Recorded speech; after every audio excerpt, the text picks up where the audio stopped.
Muy buenas tardes a todos los participantes. Les saludamos desde la Oficina de Capacitación, Docencia e Investigación y Telesalud del Hospital 2 Tarapoto. En este año tenemos una programación de las telecapacitaciones y tenemos el gusto, damos apertura con el doctor Sergio Aguilar Melín, que es médico especialista en oncología de nuestro establecimiento. Muy bien, muchas gracias, doctor. Con el tema síndrome de lisis tumoral. Bienvenido, doctor. Gracias, Romina. Entonces, como dijo acá la licenciada, hoy día vamos a tocar el tema de síndrome de lisis tumoral, que es un tema muy bonito, es una emergencia oncológica que se presenta de manera frecuente en la parte oncológica, ¿no? Y que todo el personal de salud debe conocer, especialmente aquellos que trabajan en las áreas de emergencia, ¿no? Y reconocer esta entidad para darle un tratamiento lo más antes posible y evitar las complicaciones que puede traer este síndrome, que es la mortalidad en el paciente, ¿no? Entonces, como les dijo la presentadora, soy el doctor Sergio Aguilar Melín, soy médico oncólogo acá del Hospital Tarapoto, y vamos a dar inicio pues a la presentación. Primero quiero hablarles un poco de la historia del síndrome de lisis tumoral, ¿no? Este síndrome se presenta como una constelación de alteraciones metabólicas que fue descrita por primera vez en los años 1929 más o menos, ¿no? Desde esa época y con el advenimiento y el incremento del uso de citostáticos se ha visto hasta los 60 que se ha incrementado considerablemente, ¿no? Es una entidad con una relevancia clínica considerada como una emergencia que es potencialmente letal. En los casi 90 años que han transcurrido desde la primera vez que fue identificada esta entidad, entonces se ha progresado mucho en los conocimientos de la fisiopatología, en la comprensión de cómo se produce este síndrome. Pero todavía la definición, la clasificación y el manejo terapéutico es aún discutida, ¿no? Por eso no hay muchos estudios en los últimos años que hayan actualizado lo que ya conocemos de hace 4 o 5 años atrás. Entonces, como les decía, hay que reconocer de una manera temprana a este paciente, calificar cuál es el riesgo de que puede padecer esta entidad, nuestro paciente oncológico, e iniciar el tratamiento lo más veloz posible, ¿no?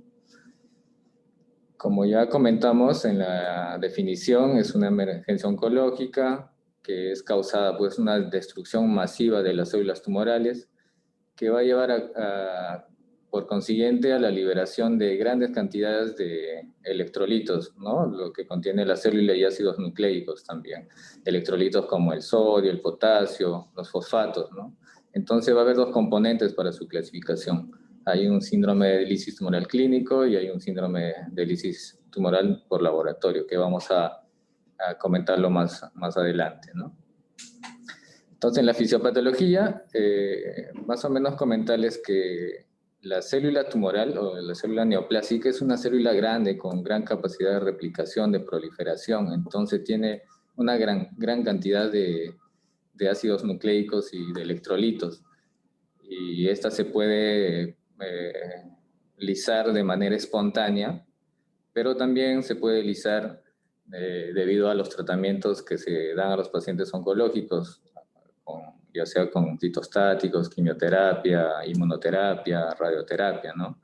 Entonces, como muestra en este flujograma, cuando se lisa la célula tumoral, se vierte contenido del ADN a la sangre, y este se va a transformar en adenosina, en guanosina, cuyo producto final va a ser el ácido úrico. Entonces, va a haber un incremento del ácido úrico en la sangre.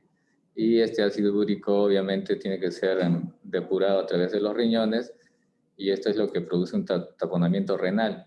Por consiguiente, el paciente presenta una injuria renal aguda, ¿no?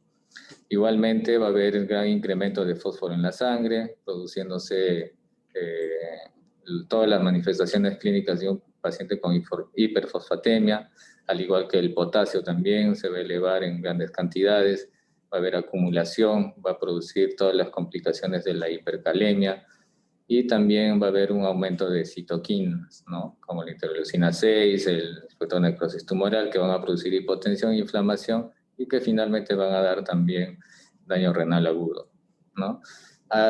Gracias a la hiperfosfatemia, como efecto secundario va a haber hipocalcemia. Entonces, en un paciente con lisis tumoral vamos a encontrar una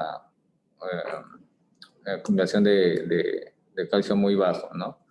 Que siempre tiene que ser corregido de acuerdo a las proteínas, especialmente la albúmina que tiene el paciente.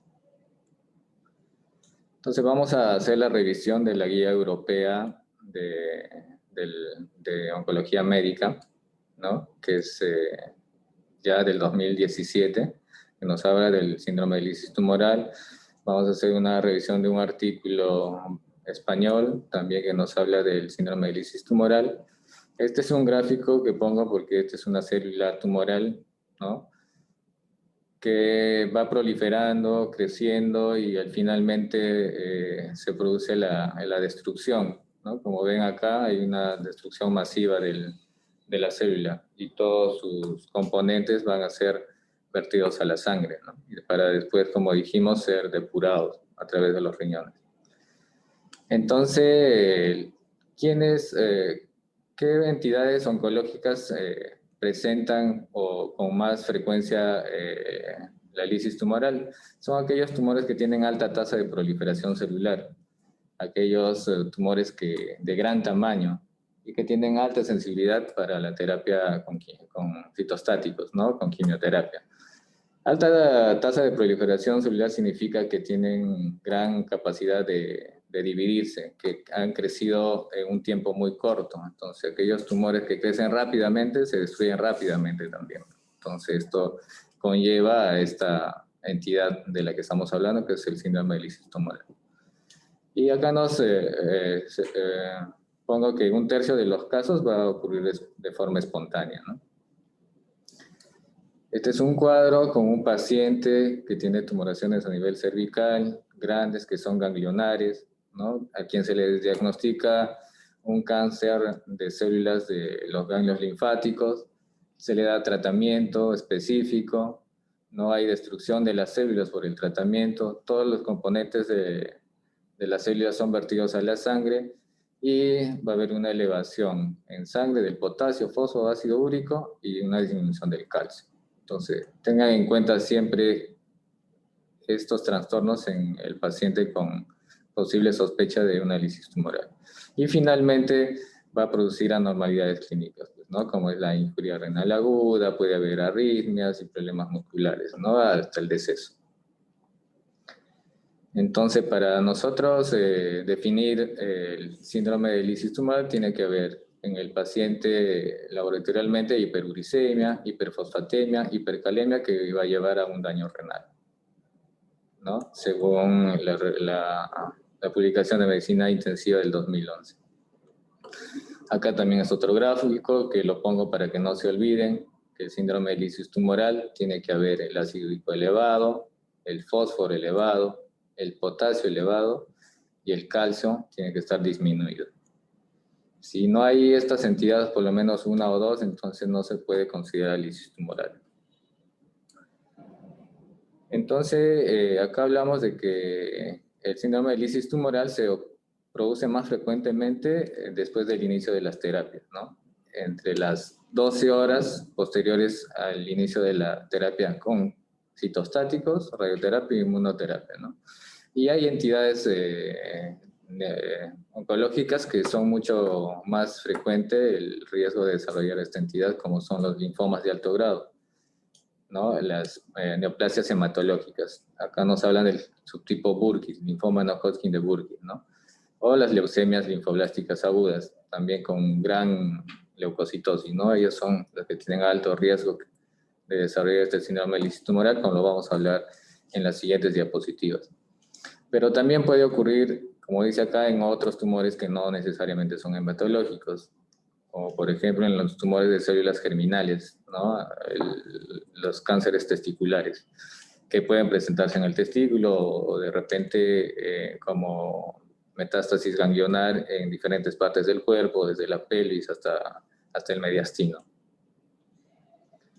Entonces, en la epidemiología nos dice que la incidencia va a variar ampliamente, habiendo reportes de casos en ciertas enfermedades oncológicas sólidas, ¿no? Hasta un 26.4% en leucemias linfoblásticas agudas de células B de alto grado, ¿no?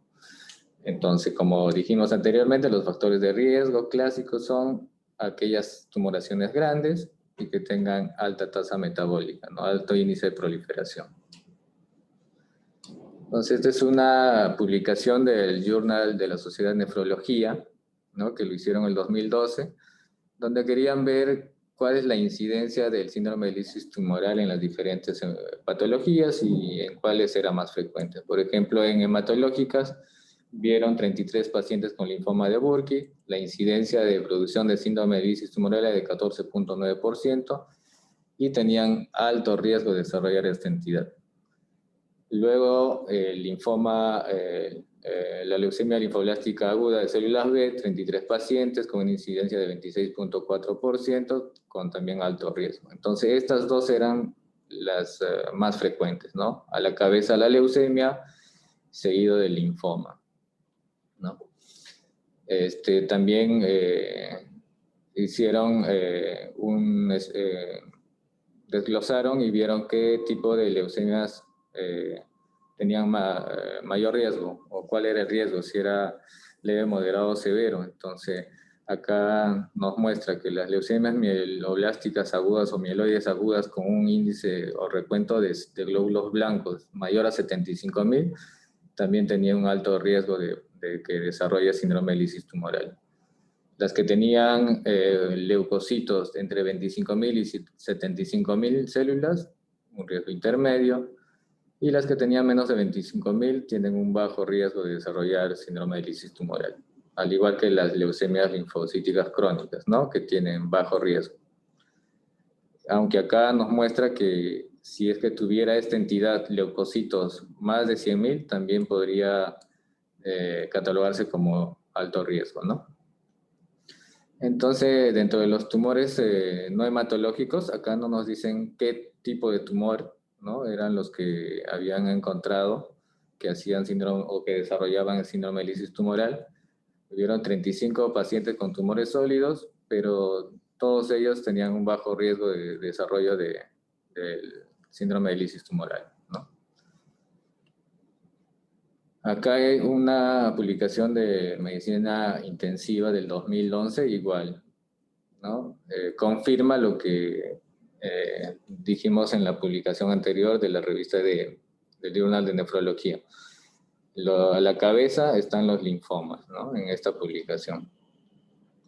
Tienen un alto riesgo, especialmente el linfoma de Burkitt, ¿no? El linfoma no Hodgkin tipo Burkitt. Intermedio, el linfoma difuso de células B, y aquellos linfomas no Hodgkin indolentes tienen bajo riesgo. Las leucemias linfoblásticas agudas con leucocitosis mayor a 100.000, igual, tienen un alto riesgo. De 10.000 a 50.000, intermedio, y menores de 50.000, bajo. ¿Ya? Y acá nos hablan de otras hemopatías, tumores sólidos también, que pueden hacer síndrome de lisis tumoral, pero que tengan rápida proliferación. Estos son especialmente los tumores de células germinales, ¿no? Entonces hay una definición de Cairo Bishop, ¿no? Según la Guía Europea de Oncología Médica, ¿no? Que clasifica al síndrome de lisis tumoral en laboratorial y en clínico. Entonces hay criterios que debemos de ver en el paciente para poder definir esta entidad. Tiene que haber hiperuricemia o elevación del ácido úrico mayor a 8 miligramos por decilitro, o que haya un incremento del 25% del basal en adultos, y en niños solamente elevación, ¿no? Que esté sobre el nivel basal. tiene que haber hiperfosfatemia. El fósforo tiene que estar en más de 4.5 miligramos de decilitro, o también que haya un incremento del 25% del basal en adultos y en niños más de 6.5 miligramos de decilitro. Tiene que haber hipercalemia con el potasio mayor a 6 milimoles o 25% de incremento del basal en adultos y en niños. La hipocalcemia tiene que estar siempre el calcio corregido, menos de 7 miligramos de decilitro, o el calcio iónico, menos de 1.12 miligramos de decilitro. O tiene que haber 25% de disminución de la base, ¿no? del calcio, tanto en adultos como en niños.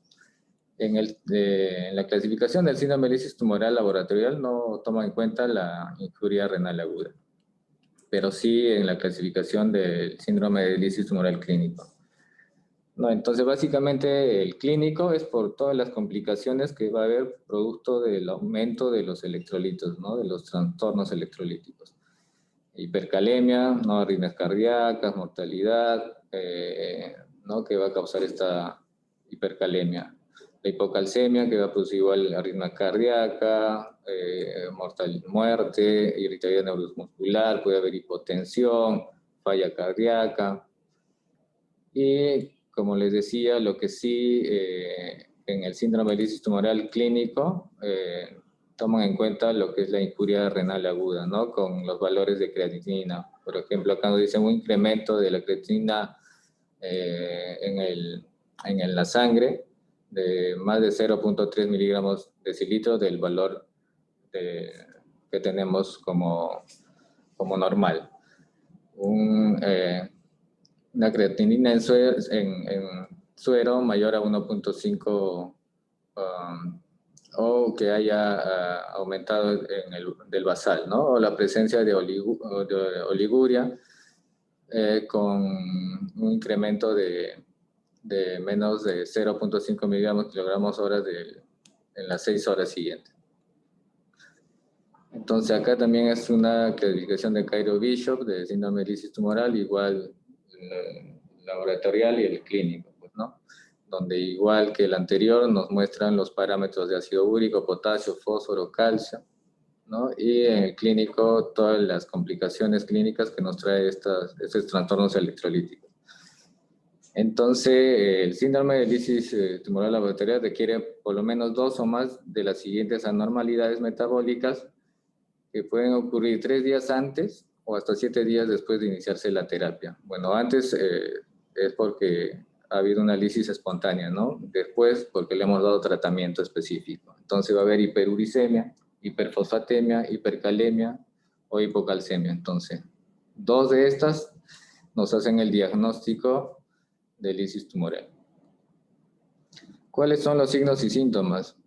¿No? Según la publicación de la Guía Europea, es variado, ¿no? El síndrome de lisis tumoral, los signos y síntomas son muy variados, ¿no? Afecta más o menos al 3 a 6% de los pacientes con malignidades hematológicas, como dijimos. 1/3 de los pacientes van a requerir reemplazo renal, ¿no? Hemodiálisis, ¿no? Y va a haber un alto radio de mortalidad, ¿no? Más o menos el 15%, pese a que hay nuevos medicamentos para el tratamiento de esta entidad, como la rasburicasa. Entonces, el síndrome de lisis tumoral laboratorial es el más frecuente que el clínico, obviamente, ¿no? Ha habido reportes de las malignidades hematológicas muy frecuentes, en el 10 al 15%, que están asociadas a este síndrome y, bueno, pueden producir mortalidad, ¿no? Entonces, dentro de las manifestaciones clínicas están incluidas las náuseas, vómitos, somnolencia, hematuria, dolor abdominal, oliguria, anuria, edema, hipertensión secundaria al problema de la enfermedad renal o de la injuria renal aguda, no hay azoemia, acidosis, congestión cardíaca, etcétera, etcétera, ¿no? Tétano, síncope, como dice acá. Y como les decía, puede presentarse después de 12 a 72 horas de haber iniciado el tratamiento con citotóxicos, ¿no? Con quimioterapia. ¿Cuáles son los factores predisponentes? Entonces, acá hay un cuadro donde nos muestra qué pacientes tienen mayor riesgo de desarrollar esta entidad. Por ejemplo, acá dice tumores de alto grado, con rápido crecimiento, ¿no? Que sean muy sensibles a la quimioterapia, que tengan leucocitosis mayor a 50.000, que la deshidrogenasa láctica basal sea mayor a 1.000, que haya una elevación del ácido úrico, del fósforo, del potasio, que el paciente tenga hipovolemia, que tenga una disfunción renal previa, que haya en el paciente una obstrucción del tracto urinario, una hidronefrosis de repente por obstrucción, que esté usando drogas nefrotóxicas. La edad también, a mayor edad el riesgo es mayor, ¿no? Y aquellos pacientes que usan drogas que van a incrementar el ácido úrico también tienen mayor riesgo, ¿no? Y después acá vamos a ver sobre la clasificación de riesgo, porque hay que dividirlo en riesgo alto, en riesgo intermedio y en riesgo bajo, ¿no? Y vamos a ver quiénes tienen mayor riesgo y qué entidades no. Por ejemplo, leucemias linfoblásticas agudas con leucocitosis mayor a 100.000 o que tengan un DHL mayor a 2 veces el límite normal, tiene alto riesgo. Las leucemias mieloides agudas con leucocitosis mayor a 100.000 también.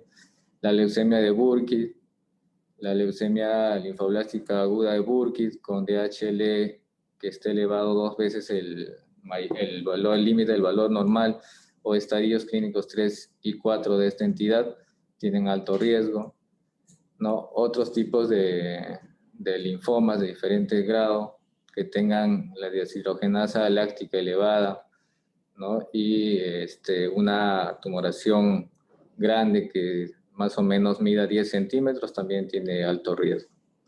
Y cualquier tumor de riesgo intermedio que tenga, cuyo paciente padezca de una disfunción renal, que tenga elevación del ácido úrico, fósforo, potasio por encima del valor normal, también va a tener algo riesgo, y aquellos que tienen contraindicación para el uso del alopurinol también. Entonces, todas estas entidades que mencionan acá con los parámetros laboratoriales que estamos diciendo y clínicamente con el tamaño de la masa tumoral, tienen alto riesgo de desarrollar este síndrome de lisis tumoral. Entonces, cuando uno ya cataloga que este paciente tiene alto riesgo, hay que iniciarle tratamiento inmediato, ¿no? Para evitar las complicaciones de la falla renal y la defunción posterior. Riesgo intermedio. Riesgo intermedio tienen la leucemia mieloide aguda con leucocitosis entre 25.000 y 100.000, o que el DHL esté elevado 2 veces más que el límite alto normal. La leucemia linfoblástica aguda con leucocitosis menos de 100.000 y elevación de 2 veces el límite normal del DHL. La leucemia de células plasmáticas o la crónica también, la leucemia linfoblástica crónica, ¿no? Que haya recibido terapia biológica con leucocitos o leucocitosis mayor a 50.000, tiene también riesgo intermedio. El linfoma de Burkitt, pero con DHL 2 veces mayor al límite normal, pero que sean estadio 1 y 2, tiene también este riesgo intermedio. Otros tipos de linfomas de diferente grado, con DHL elevado y que no tengan masa bulky, o sea, una tumoración mayor a 10 centímetros, también tienen riesgo intermedio. Y cualquier otro tipo de leucemia o linfoma que tengan ya una disfunción renal, ¿no? Aquí aquellos tumores sólidos con masa bulky, ¿no? De repente un tumor de células germinales, un neuroblastoma cuya tumoración sea más de 10 centímetros, también tiene riesgo intermedio de desarrollar el síndrome de lisis tumoral. Aunque ya esa masa bulky ya no se lo cataloga a partir de 10 centímetros, sino de 7 centímetros, ¿no? ¿Quiénes tienen bajo riesgo? Los linfomas Hodgkin, las leucemias linfoblásticas crónicas, las leucemias mieloides crónicas, ¿no? Aquellos linfomas no Hodgkin que son indolentes o de bajo grado, el mieloma múltiple, la leucemia mieloide aguda con leucocitosis menor a 25.000 y que tenga un DHL por debajo de 2 veces el límite de valor normal, el linfoma anaplásico, ¿no? Y otros tipos o grados de linfoma que tengan una elevación del DHL tienen riesgo bajo. Y tumores sólidos también, ¿no? Que haya preexistentemente una disfunción renal, también tienen un riesgo bajo de desarrollar el síndrome de lisis tumoral. Entonces, ¿cuál es el manejo y el tratamiento? Entonces, eso va a depender del riesgo que tiene el paciente.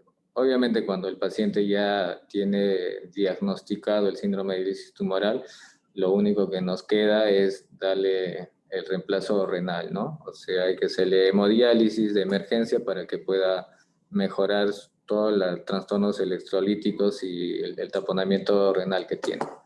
Entonces, en pacientes que tienen bajo riesgo, solamente hidratación adecuada, ¿no? Hay que evaluar la cantidad de orina que está eliminando el paciente. Tenemos que monitorizar los signos y síntomas del síndrome de lisis tumoral laboratorial. No hay que hacerle el dosaje de los electrolitos que hemos mencionado, ¿no? Hay que ponerle fluidos intravenosos y podemos considerar el uso de alopurinol, ¿no? Hay que individualizar el tratamiento con alopurinol. En aquellos que tienen riesgo intermedio, entonces sí la hidratación debe ser agresiva y tenemos que usar alopurinol como profilaxis, ¿no? Durante los 7 días siguientes. Entonces hay que monitorizar el balance hidroelectrolítico, es importante, ver cuánto está orinando el paciente, hay que hacer el monitoreo de los signos y síntomas de síndrome de lisis tumoral, 8 horas después de iniciado el tratamiento con la hidratación del alopurinol o con la quimioterapia que le dimos, hay que hacer los test laboratoriales que hemos mencionado cada 8 a 12 horas. En aquellos que tienen riesgo alto, entonces hidratación agresiva. Acá ya nos dicen que debemos usar rasburicasa como profilaxis, ¿no? Igual estar monitorizando la cantidad de orina, ¿no? Hay que hacer los exámenes laboratoriales mencionados para síndrome de lisis tumoral laboratorial después de 4 a 6 horas de haber iniciado el tratamiento con quimio, radioterapia, inmunoterapia o lo que le hemos dado al paciente. Hay que hacer los exámenes de laboratorio cada 6 a 8 horas, ¿no? Y hay que estar considerando que este paciente debe ir a una unidad de cuidados intensivos, ¿no? Entonces es un cuadro más o menos donde nos indica qué dosis de las drogas tenemos que usar, ¿no? Acá, por ejemplo, si el problema es una disfunción renal, entonces hay que administrar fluidos intravenosos. Nos dice que la hidratación debe ser más o menos 3 litros por metro cuadrado de superficie corporal por día, ¿no? Esto, bueno, acá nos dice 3 litros, pero en realidad es de 2.5 a 3 litros, ¿no? Y hay que estar teniendo precaución, pues, ¿no? Si hay una función sistólica en descenso. Y si continúa, hay que hacerle diálisis, como dice acá. Si hay hiperuricemia, dale alopurinol o rasburicasa. El alopurinol le damos 100 miligramos por metro cuadrado. Le podemos dar cada 8 horas, hasta un máximo de 800 miligramos. O rasburicasa, que es más o menos 0.15 a 0.2 miligramos por kilogramo de intravenoso, ¿no? Si hay hiperfosfatemia, tenemos que minimizar la cantidad de fósforo que el paciente va a consumir. Hay que darle quelantes de fósforo, ¿no? Le podemos dar el hidróxido de aluminio o el carbonato de aluminio. También puede ir a diálisis si hay hipercalemia. Hay que darle insulina, dextrosa con insulina. Le podemos dar salbutamol o albuterol, como dice acá. Le podemos hacer diálisis o un estabilizador de la membrana como el gliconato de calcio, ¿no? En estas dosis para evitar las complicaciones de la hipercalemia. Y si hay hipocalcemia, entonces administrarle calcio, pues, ¿no? Gluconato de calcio. 100 miligramos, 1000 miligramos puede ser endovenoso, ¿no? Pero no debe excederse de 200 miligramos por minuto cuando administremos este calcio. Entonces, el allopurinol es un medicamento que usamos en este tipo de entidad para evitar que el paciente desarrolle el síndrome de lisis tumoral. Como ya saben, es una hiposantina, ¿no?, que va a disminuir el ácido úrico, inhibe la santina oxidasa, la transformación a ácido úrico, ¿no? Entonces eso hace que no se eleven los niveles de ácido úrico y por consiguiente se evite el taponamiento renal de los túbulos por causa de este ácido úrico.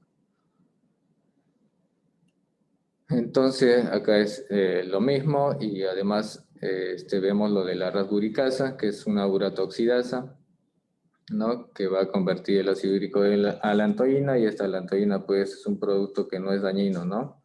Entonces igualmente va a disminuir la cantidad de ácido úrico en sangre y por consiguiente vamos a evitar el taponamiento renal. Entonces durante los últimos años con la rasburicasa se han hecho varios estudios para saber cuál era mejor, pues, si la rasburicasa o el allopurinol, ¿no? Cuál debíamos usar más rápido y cuál era el que tenía mejor efecto. Entonces, este es un artículo de una revista chilena, ¿no?, donde compararon qué era mejor, si la rasburicasa o el allopurinol. Y acá vemos, ¿no?, en la disminución del ácido úrico con la rasburicasa era mucho más rápido. En 4 horas ya tenía niveles normales de ácido úrico, mientras que con el allopurinol todavía a las 4 horas seguía elevado, ¿no?, y durante los días siguientes bajaba poco a poco, ¿no?, se iba decreciendo este ácido úrico. Pero conseguíamos mejores resultados de disminución de ácido úrico con la rasburicasa. Entonces ya el allopurinol quedó descartado, pero lastimosamente todavía en el Perú y en nuestros hospitales no tenemos rasburicasa, así que seguimos usando el allopurinol para evitar el riesgo, la lisis tumoral, ¿no? Esto es igual, la comparación allopurinol-rasburicasa, ¿no? Esto es de acuerdo a los niveles de ácido úrico. Con la rasburicasa teníamos ya a las 4 horas mínima cantidad de ácido úrico, mientras que con el allopurinol todavía seguía elevado, ¿no? Si empezaba con 15, todavía había 10 a las 4 horas, ¿no?, a las 12 horas, a las 24 horas, a las 26 horas. Recién a los 4 días podíamos ver que había disminuido hasta 5. En cambio, con la rasburicasa teníamos un descenso menos de 5 del ácido úrico a las 4 horas, ¿no? Y en los días siguientes, obviamente, ya disminuía a niveles normales, ¿no?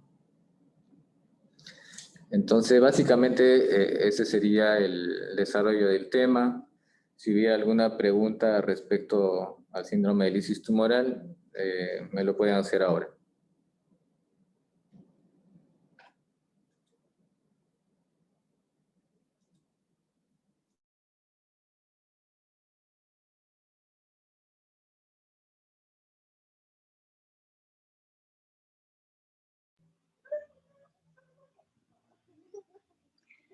Bueno, buenas tardes, doctor Sergio. Realmente interesante la exposición. Muchas gracias, doctor. Esta ponencia excelente. Excelente. Hola, ¿se me escuchó? Estamos escuchando. ¿Sí? Ya. Doctor Sergio, muchísimas gracias. Realmente una ponencia muy interesante. Entender sobre la lisis tumoral, un desorden metabólico que al final ocurre con el potasio, con el fósforo, con el ácido nucleicos y toda esta cuestión que generalmente ocurre pues con nuestros pacientes que tienen que recibir algunas veces quimioterapia y radioterapia. Realmente usted nos ha aperturado un poco más sobre los cuidados que tenemos que hacer los profesionales que trabajamos en esta área, pero también quisiera hacerle una pregunta. Si bien es cierto, entendí un poco que el daño a nivel renal es bastante notorio, ¿qué otro sistema, diríamos así, podría también esta lisis tumoral que se presenta en los pacientes, qué otros órganos más podría estar afectados y a qué edad o a qué tiempo de la enfermedad o del tratamiento de la quimioterapia instalada se puede evidenciar estos efectos, estos daños, diríamos así? Bueno, sí, en realidad no solamente, lo que más rápido se produce es el daño renal por causa del ácido úrico, porque la célula tumoral tiene bastante ácido nucleico. Pero como les decía, cuando hay destrucción celular hay paso de todos los componentes intracelulares, especialmente los electrolitos. Por eso es que se aumenta el potasio, aumenta el fósforo, ¿no? Y las manifestaciones clínicas van a ser de acuerdo al incremento de estos electrolitos, ¿no? Si hay una hipercalemia, si aumenta el potasio, obviamente va a haber no solamente daño renal, sino también va a haber daño a nivel cardíaco, ¿no? Porque tú sabes que la función muscular cardíaca, como de cualquier músculo de nuestro organismo y de todas las células, funcionan gracias a la bomba sodio-potasio. Entonces el potasio está muy, muy importantemente ligado a estas funciones de estas células, de estos órganos. Entonces, al igual que si hay un incremento del fósforo, va a atrapar el calcio, la hipocalcemia va a producir daño a nivel muscular y finalmente el paciente va a fallecer. ¿Y a qué tiempo podemos ver estas complicaciones y en qué entidades patológicas? Como les decía, aquellos tumores que tienen un crecimiento muy rápido, imagínate que tienes un paciente que de pronto tenía una tumoración en cualquier, ya cervical, ¿no? Que hoy día tenía 2 centímetros y de pronto en 1 o 2 semanas esto creció a 10 centímetros, entonces este tumor está creciendo rápidamente, se está proliferando muy rápidamente y así como se prolifera rápidamente, se va a destruir también, ¿no? Entonces esta destrucción va a hacer que se produzca o que se presente este síndrome de lisis tumoral. Ahora, cuando le damos tratamiento nosotros con citostáticos, con quimioterapia o radioterapia, a un paciente que tiene un gran tumor o que tiene un diagnóstico de una neoplasia hematológica, también a partir de las 12 horas ya puede presentarse este síndrome de lisis tumoral. Entonces hay que estar, como les decía, dosando electrolitos, viendo el flujo urinario del paciente, si está orinando bien, ¿no? Y si vemos algún riesgo de que este paciente pueda hacer este síndrome, entonces ya empezar con el tratamiento, ¿no? Lo más pronto posible. Bien, doctor, muchísimas gracias. No sé si Julito, si alguien más tiene alguna pregunta. No, doctora, no sé si por el Facebook, licenciada, perdón, no sé si por el Facebook nos comunican si hay alguna pregunta o consulta. No, tampoco. ¿No? Bien, entonces, realmente, doctor, muchas gracias. Usted ha iniciado con nosotros nuestras telecapacitaciones de nuestro año 2021 en nuestro hospital, agradeciéndole como siempre a la Oficina de Capacitación. Gracias por su participación y bueno, todo lo que nosotros estamos aprendiendo, todas las ponencias que tenemos, comunicarles a todos los participantes que siempre van a estar colgados también en el canal de nuestro hospital. Y cualquier momento que ustedes requieran hacer la consulta, pues estaremos para poder ser intermediarios y hacer la consulta con nuestro doctor. Bueno, doctor, muchísimas gracias, doctor. Gracias a todo el equipo de telemedicina. Gracias también al equipo de comunicación e informática que siempre está con nosotros y hace posible esta transmisión. Bueno, por mí, muy buenas tardes. No sé si tuvieran algo más que agregar. Quizás, doctor, algún último mensaje. Sí, es importante que sepamos este tipo de temas, ¿no? Porque si bien es cierto, antes de repente de mi llegada en emergencia no se conocía sobre esta emergencia, pero Ahora se ha visto que hay pacientes que desarrollan este síndrome, entonces es importante que en periferia, ¿no? En los diferentes hospitales de la región, ante un paciente con una tumoración que aún no ha sido estudiada, se tome en cuenta este síndrome que el paciente puede estar desarrollando y que puede ser causa de su mortalidad, y no necesariamente el cáncer que tiene, ¿no? Sino más bien la complicación que es este síndrome, ¿no? Eso nada más ahorita.